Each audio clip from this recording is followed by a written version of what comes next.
د کابل نیوز ګران لیدونکو سلام، ژورلي ته راغلاست. هغه ورځ ایټالیا کې چې کومه غونډه وه د امریکا او د اروپایي هیوادونو د استازو نړیوالو سازمانونو اعلامیه کې یو مهم ټکی دا و چې طالبان او افغان حکومت دواړه باید د یو انتقالي حکومت د جوړېدو په ترتیباتو باندې توافق وکړي. دغه رقم غوښتنه مثلا روسیې د خوا نه څو وارې تکرار شوې ده. په داخل د افغانستان کې سیاسون مختلف حزبونو د خوا نه دا غوښتنه کیږي چې د افغانستان د حل لاره بالاخره باید یو انتقالي حکومت جوړ شي او د هغه نه وروسته موږ سولې ته رسېږو. د دې حکومت په وجود کې دا کار نه کیږي. همدا نن احمد مسعود یوه غونډه احمد ضیا مسعود بخښنه غواړم احمد ولي مسعود یوه غونډه درلودله، هغې کې دا غوښتنه وکړله. نو زموږ بحث په دې باندې دی چې آیا دا غوښتنه یا د انتقالي حکومت غوښتنه یوه جدي غوښتنه ده، غیر د دې نه بله لار شته که نشته. حکومت خو اوس د جنګ خبره کوي او دغه رقم غوښتنې ته اصلا غوږ نه ږدي. همدغسې پاتې کېدی شي که نه دغه وضعیت ادامه پیدا کوي شي که نه. په دې باندې بحث کوو. په دغه بحث کې موږ سره ملګري دي ښاغلی حبیب الله جانبدار د انګلستان را سره ملګری دی د سکایپ د لارې نه، او دلته د کابل په سټوډیو کې را سره دی ښاغلی بسم الله رنجبر د سیاست چارو شنونکی. ستړي مه شئ، پخیر راغلی. جانبدار صاحب که بحث تاسو نه پیل کو، روسیې چارواکي مختلف وختونو کې دا خبره کوي. اوس په ایټالیا کې چې کومه غونډه شوې هلته د امریکا استازي وو او د اروپا اتحادیې مهم هیوادونو هلته شرکت درلود، یو شمېر نړیوال سازمانونه مو هلته په اعلامیه کې د دغه خبرې یادېدل. آیا اوس نو نړیواله اجماع په همدې ده چې په افغانستان کې د سولې دپاره دا حکومت باید یو انتقالي حکومت ته ځای پرېږدي که څنګه؟ لوی او بخښونکی خدای په نامه ځواک صاحب، تاسو ته او ستاسو محترم میلمه رنجبر صاحب ته همداشان درنو لیدونکو ته سلامونه، درناوی. دا خو اوس یوه ډېره جدي پوښتنه ګرځېدلې ده چې نړیوال په دې باور دي چې انتقالي حکومت باید رامنځته شي. او پوښتنه دا ده چې هغه اساسي پوښتنه یعنې د افغانانو له خوا نه چې په دې 40 کلو کې خو له افغانانو چا نه دي پوښتلي چې څه باید وشي. نو حکومتونه چې افراد شوي دي یا وسلوالې ډلې چې رامنځته شوي، دا د یو معینو قواعدو یا د همغو هیوادونو د مزاجونو مطابق اقدامات ترسره شوي. اوس نو سوال دا ده چې دوی څنګه چې دغه وضعیت د خپلو سیاستو په نتیجه کې رامنځته کړی، آیا هماغه تشریفات مراعاتوي د دې په تبدیل او تغییر کې، او که څه نوی میتود غوره کوي؟ نو دوی د خپل میتود معرفي نه ده کړې په دې غونډو کې. صرف دا ویل شوي دي چې انتقالي حکومت لازم ده. ښه انتقالي حکومت څه ډول مشروعیت به څنګه وي، د کومو اصولو پرنسیپونو له مخې نه، د کومو معیارونو له مخې نه، او د چا په مشرۍ او دا د مشرۍ یا د دغه واک ټاکنه باید څنګه کېږي. نو دا پوښتنې دي چې لا تر اوسه پورې ځوابونه څرګند نه دي. دا غوښتنه همداسې ده، بخښنه غواړم، کله چې وایي چې حکومت او طالبان دي په دې توافق وکړي، نو حکومت او طالبان باید کینی او دغه پوښتنه چې تاسو مطرح کړي چې میکانیزم به څه وي د دغه حکومت د تشکیل، مشروعیت منبع به څه وي، دا خو ټولې مهم پوښتنې دي. نو خو دغه توافق به ورته ځوابونه پیدا کوي که نه؟ یعنې حکومت او طالبان به کینی او سیاسي احزاب به دلته کینی او یو توافق ته به رسېږي چې په کوم میکانیزم او مشروعیت منبع به څنګه ورته د کوم مشروعیت منبع به څه وي، په همدغه باندې به توافق کېږي که نه؟ نو دا خو خبرو ته احتیاط لري، یعنې په ده به خبرې کېږي او د هغه نه وروسته به موږ یو عرض دا ده چې دا 10 میاشتې چې دوی په دوحه کې غونډې درلودلې او هیئتونه معذب وو او حتی په یو اجنډا باندې سره مفاهمې ته ونه رسېدل، نو دا د دې معنی لري چې یا دغه هیاتونه د دغسې یو کړنې ظرفیت نه لري او یا یې څوک نه پرېږدي. نو بیا هم منځګړو ته او همدغه نړیوالو ته چې ما مخکې تاسو ته عرض وکړ چې وضعیت د دوی د سیاستونو نتیجه ده، نو تغییر به هم د دوی د رویشونو او میتودونو نتیجه وي. خو هغه میتود چې دوی وښیي لکه په بن کې چې دوی خپل اقدامات وکول او افغانان د ناظرینو په حیث باندې هلته ګډون یې درلود او بالاخره یا خبره خپله پرې ومنله.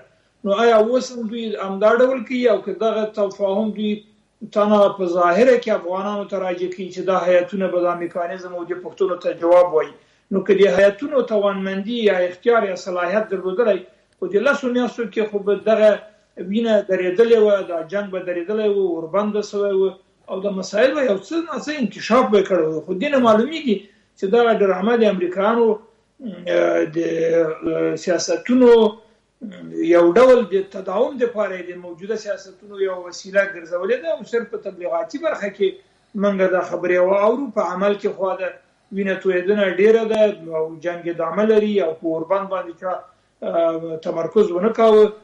نو ولیدل شي چې دوی خپل بعدي اقدامات څنګه معرفي کوي، څنګه مشخصوي. افغانان خو په حاشیه کې دي. صحیح، افغانان په حاشیه کې دي. عمل چې دی خو جګړه روانه ده او د خبره د یو انتقالي حکومت باندې د توافق کوي. نو دا به راتلونکي وښیي چې کوم خواته زموږ. لیکن اوس هم یو سلسله نورې خبرې دي په هغې باندې بحث کوو.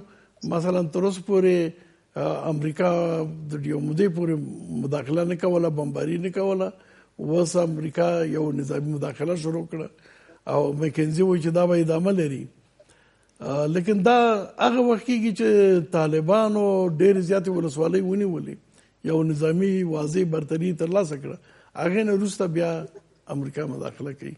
نو څه روان دي په دې باندې بیا وروسته بحث کوو چې د انتقالي حکومت غوښتنه یو جدي غوښتنه ده او که نه ده.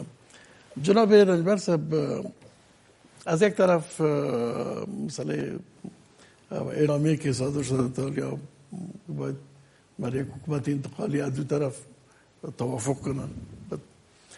از طرف دیگه امریکا با حمایت خود با اشرف غنی تلفنی تماس گرفت. رئیس جمهوری امریکا، طیارهای امریکایی آمدن و بمبارد کردن در هلمند و در قندار. لیکن این کار زمانی صورت میگیره که طالبان یک تعداد زیادی از ولسوالی‌ها را گرفتن. بعضی فکر میکنن که همه پروگرام امریکا بود این تفوق نظامی را اول برشان اجازه دادن که بعد از بیارن و حال میخوان که متوقف بسازه تا این حد وضعیت پیش نره تا هر دو مجبور شوند به یک توافق. شما چگونه ارزیابی میکنید؟ به نام خدا و عرض سلام خدمت شما از وقت خدمت جانبدار و خدمت همه مردم عزیز افغانستان. متاسفانه قضیه جنگ و صلح افغانستان خیلی ها پیچیده شده و از توان تحلیل های آدم های مثل ما بیرون هست واقعا، ولی با آن هم بالاخره با استفاده از توان بشری خود در حد توان مطابق فهم خود یک سلسله مسائل میخوایم خدمت دوستان مطرح بکنم. من فکر میکنم هرچند در برنامه‌های قبلی هم بیشتر مطرح کردیم که قضیه جنگ و صلح افغانستان بیشتر از آنچه که بعدی درونی داشته باشه بعدی بیرونی داره، یعنی بعدی چند لایه بیرونی داره. از یک طرف نوع نگاه همسایه‌های افغانستان متاسفانه باعث شده که جنگ و صلح افغانستان یک مقدار پیچیده‌تر شود و جنگ‌های نیابتی متاسفانه از مردم افغانستان قربانی‌های زیاد گرفته. و از طرف دیگر هم قدرت‌های مطرح بین المللی از جمله ایالات متحده آمریکا با توجه به نوع نگاهی که در قبال قدرت‌های مثل چین و روسیه داره و برنامه‌های ژئوپلیتیکی را از طریق افغانستان در قبال حکومت‌ها تعقیب میکنه، این مسائل خودش باعث میشه که متاسفانه جنگ و صلح افغانستان یک مقدار پیچیده‌تر شود و مدیریتش از حیطه صلاحیت دولت افغانستان و دولت مردان افغانستان بیرون شود به یک نحوی. حالا هم من فکر میکنم به یک نحوی مدیریت جنگ افغانستان هم از کنترل طالبان و هم از کنترل دولت افغانستان به یک نحوی بیرون هست و در واقع ایالات متحده آمریکا هست که به یک نحوی هم به دولت افغانستان و هم به طالبان میگه که مثلا شما در کدام چارچوب مطابق کدام آجندا حرکت بکنین. از یک طرف زمینه و فرصت را برای تفوق نظامی طالبان به گفته شما فراهم میسازه و اینها با گذشت هر روز جغرافیای بیشتر را در سراسر افغانستان به یک نحوی کنترل میکنن، تحت تسلط خود در میارن.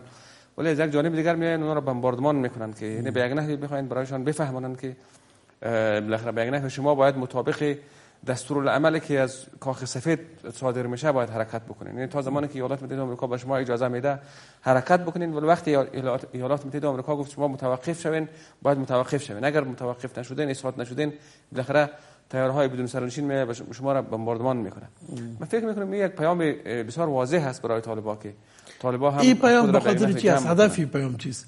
یعنی اگر متوقف میسازه آله و تا دیروز اجازه داده بود که به اصطلاح پیشرفت کنن، هدف چیست؟ آیا طالبان را مجبور میسازن که با یک توافق هم طالبان و هم حکومت در این نقطه بس چون فشار سر هر دو طرف میه، یا با یک توافق برسن و یا برعکس ازی چی فکر میکنن؟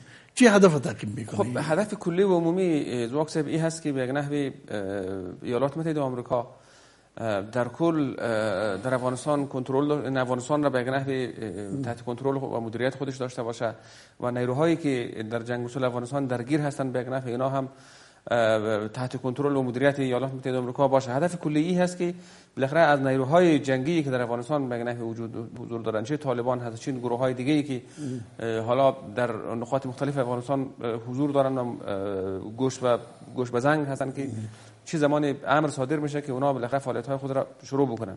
من فکر میکنم هدف عمده و کلی این هست که ایالات متحده آمریکا از اینمی نیروهایی که در جغرافیای بنام افغانستان وجود داره به نحو احسنش استفاده بکنه در راستای تامین منافع ایالات متحده آمریکا. وی چی است؟ ثبات در افغانستان یا بی‌ثباتی؟ خب در واقع اصل مهار رقبای استراتژیک ایالات متحده آمریکا هست که عبارت از چین، روسیه و ایران هست.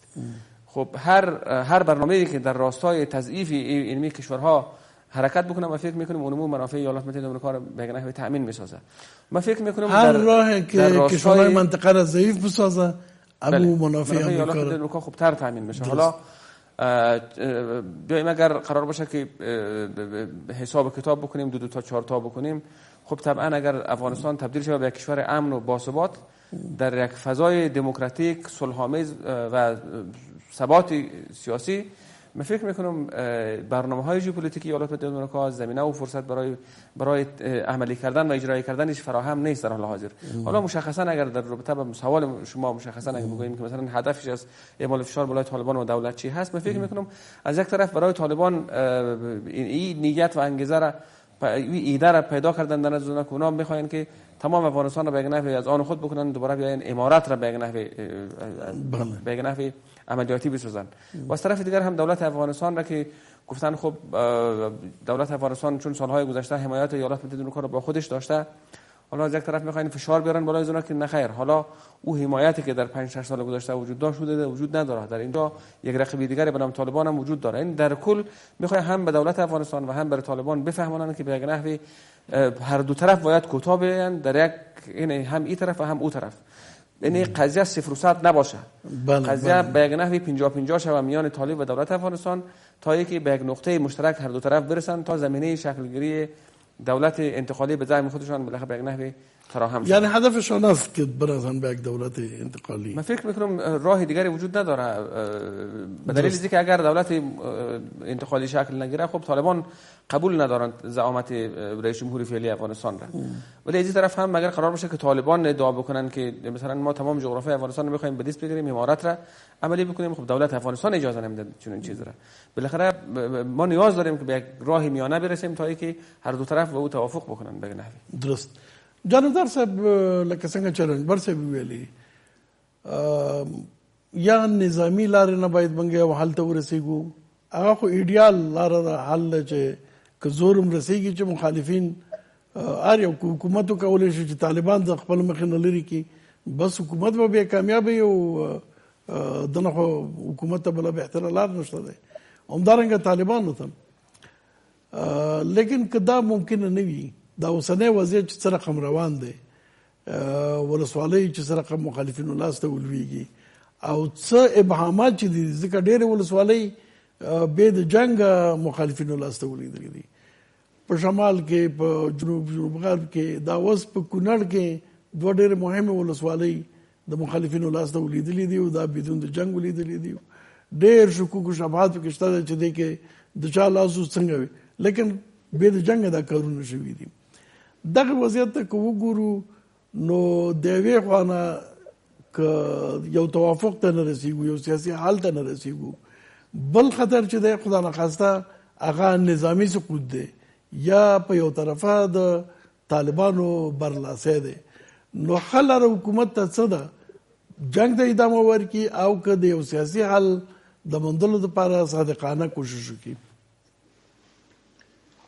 ځواک صاحب موږ باید دې ټکي ته پام واړو چې دلته ثبات او نظم د چا په ګټه ده او بې ثباتي د چا په ګټه ده لکه مخکې چې ما تاسو عرض وکړو چې افغانان په حاشیه کې دي دلته د حکومت نقش یا د طالبانو نقش ټاکونکی نه ده دلته د تمویل کوونکو مزاج او نقش د هغو تعیین کننده ده نو په دې ترتیب سره بې ثباتي او بې نظمي یا تداوم د دغه سټاتس کو یا دغه حالت د امریکایانو په ګټه ده او ثبات او قوي او پیاوړی حکومت د امریکای ته څه ګټه ورکوي تنها یوازینی هیواد چې هغه هم ډېر عاجله علاقمندي نه لري لیکن خوښیږي یا منافع ایجاد کوي چې افغانستان کې یو ثبات او امنیت هغه د چین هیواد ده یعنی که په صورت کې افغانستان کې یو قوي حکومت چې کله د طالب وي یا که موجوده حکومت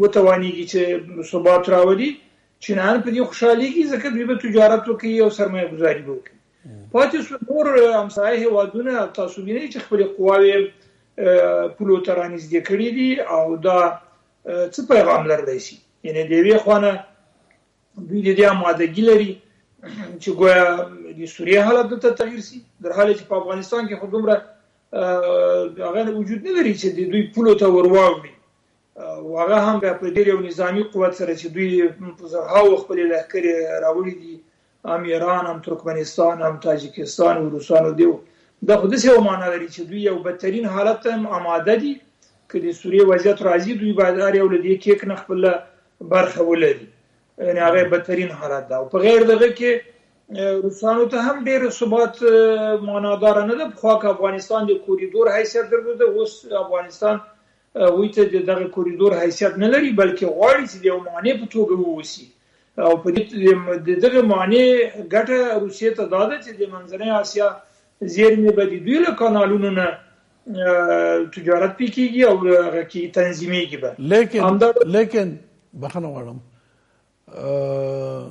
همدا اوس د طالبانو یو قومندان فصیح الدین په ښکاره دا خبرې کوي چې زمونږ جهاد به ادامه لري او مرکزي اسیا او دغه هېوادونو کې هم د جهاد خبرې کوي نو که روسانو ته دا ګټه وي چې مرکزي اسیا هېوادونه هغه مجبورېږي چې زیات روسیې باندې اتکا وکړي خو همدغه هېوادونو ته به د توندلارۍ د ترهګرۍ د تروریزم د صادرېدو خطر هم شته دی او ځینې خلکو تحلیل کوي چې امریکا چې افغانستان بې ثباته غواړي نو افغانستان سره د دشمنۍ په خاطر خو نه غواړي په همدې خاطر غواړي چې تروریزم بنسټپالنه ترهګري دا صادره کړي مرکزي اسیا ته چین ته نو دا خو بیا روسیې ته ډېر خطرناکه ده نه دا عرض به دا دی چې دغه قومندان د روسیې د مزاج مطابق خبره کړې ګورئ روسیه په دغه حد کې نه غواړي چې هلته په منځنۍ اسیا کې بې ثباتي رامنځته شي او په دغه حد کې ثبات په افغانستان کې نه غواړي چې د منځنۍ اسیا هېوادونه خپل زیرمې او خپل تجارت جنوبي اسیا سره په مستقله توګه ترسره کړي نو دلته یو د بې ثباتۍ یو اعتدال دوی غواړي یعنې په دې معنا نه ډېره بې ثباتي چې د دوی دا لوبه د چا لاس کې ده او نه بشپړ ثبات چې د دوی مهاله ګټې تامین نشي کړی یعنې ډېره بې ثباتي دلته د ایران او د چینانو ډیره په ضرر ده تر دې چې د روسانو وي. د روسانو لپاره یو ډیر ښه شرایط رامنځته شوي دي. د منځنۍ اسیا هیوادونه به ډیر په دوی متکی وي او دوی به ډیر بار لاس ولري. نه دا لوبه د چا په کنټرول کې ده، د چا په لاس کې ده. یعنی دا چې دلته بې ثبات زیات شي، دلته ثبات کم شي، دا یا د روسانو په لاس کې ده او که د امریکایانو په لاس کې ده. او که د امریکایانو په لاس کې، که د امریکایانو په لاس کې، نو امریکایان د روسانو په نفع لګیا دي. په میلیارډونو ډالر مصرفوي. ځواک صاحب دا خو هم تاسو ته عرض کړی چې سوال، پوښتنه، تعقیب امریکا ته ځکه ډیر راځي کیږي چې امکانات او وسایل هم له دوی سره دي او دا 20 کاله دلته په استخباراتي لحاظ هم پانګونه کړې ده. نو چې داسې ده بیا نو امریکا د روسیې په نفع باندې دا لوبه پر مخ بیایي؟ نه خو په د روسیې نفع به تر هغه وخته یې پکې تر څو چې چین وهل کېږي.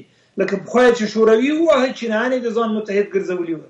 اوس به امریکا ډېره هڅه وکړي چې په یو شکل د اشکالو د روسیې حساسیت په دې سیمه کې د ځان مقابل کې کم کړي، بلکې ټول تمرکز په دې باندې چې شرقي ترکستان څنګه بې ثباته سي، تبت څنګه بې ثباته سي، او په ضمن کې د هندوستان د پیاوړتیا لپاره یو نسبی هڅه وجود ولري. او پاکستان په مزیقه کې ده، دا به استعماليږي. که استعماليږي پاکستان په خطر کې ده، که نه استعماليږي پاکستان په خطر کې ده. صحیح. یو بل سوال چې طبعا مخکې دلته روسیې او د امریکایي چارواکو سره لیدنې کتنې موشللې د افغانستان په اړه باندې، هغې وخت کې هم دغه سوال مطرح و چې امریکا کوشش کوي په هغه پورې چې روسیا ځان سره ملګری کی او چین یوازې پریږدي، ټول فوکس د چین په ضد باندې وي.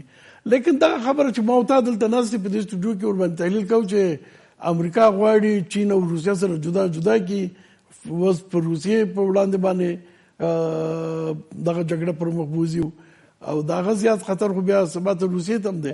نو چین او روسیا دا په خپل منځو کې نه پوهېږي سره، په دې دغه تحلیل هغې نه لري او د امریکا بیا نو کولی شي دغه ډلو ته ادامه ورکړي. یو شی چې نو ټول خلک پرې پوهېږي او چین او روسیه بیا پرې نه پوهېږي. څه فکر کوئ؟ نو دا خو په تیر کې سوي دي. ګوره ځواک صاحب، د پوهېدو مسله یوه خبره ده او د لوبې مختبیولو ظرفیتونه او مهارتونه دا دویمه خبره ده. په ډېرو خبرو به دوی سره پوهېږي. تاسو ګورئ، موږ په هیواد کې یو سړی درلوده په نوم د سید جمال الدین افغان. هغه ډېر پوه سړی او ډېرې ښې طرحې هم درلودلې، لیکن ولې هغه د خلکو ولسي ملاتړ یې نه درلود. ډېر افغانان دي دا اوس په ډېرو ښو خبرو پوهېږي، په شمول د تاسو.